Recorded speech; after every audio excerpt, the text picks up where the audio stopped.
La radiologie interventionnelle est née dès les années 60. Depuis cette époque, elle révolutionne le traitement de nombreuses maladies. Pourquoi ce terme de radiologie interventionnelle? Parce qu'on utilise les différentes techniques d'imagerie afin de guider les traitements. On distingue la radiologie vasculaire, qui va traiter les vaisseaux, de la radiologie interventionnelle non vasculaire, dont le terrain d'action est très large et diversifié. Les progrès techniques sont nombreux, et les indications de ces techniques sont de plus en plus étendues. Elles remplacent par exemple une partie importante des interventions chirurgicales de type pontage.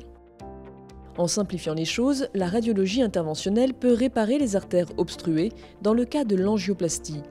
Elle peut arrêter la vascularisation en cas d'hémorragie par exemple, grâce à l'embolisation dans le postpartum. Elle peut également injecter un médicament dans un organe malade dans le cas de la chimio-embolisation. La radiologie interventionnelle procure des bénéfices incontestables aux patients. Chirurgie peu invasive, prise en charge ambulatoire ou encore moindre risque d'infection nosocomiale. Mais elle génère aussi des risques.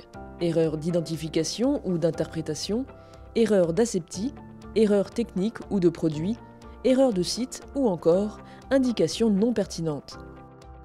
Afin d'optimiser le bénéfice pour le patient, cette pratique doit donc être rigoureusement encadrée afin d'en minimiser les risques. Alors, quelles sont les différentes techniques et leur évolution ? Quelles sont les indications principales et les limites de la radiologie interventionnelle? Quels sont les principaux risques de ces techniques? De quelles informations le patient doit-il disposer? Faut-il savoir passer à une chirurgie conventionnelle dans certaines situations? Quels sont les principaux risques et les moyens de prévention ou de récupération?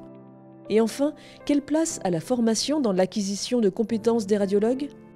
Pour en savoir plus, rejoignez-nous le 27 septembre à 19h30 pour la conférence virtuelle sur l'imagerie interventionnelle. Le docteur Marie-Christine Moll recevra le docteur Francine Touveny, radiologue interventionnelle.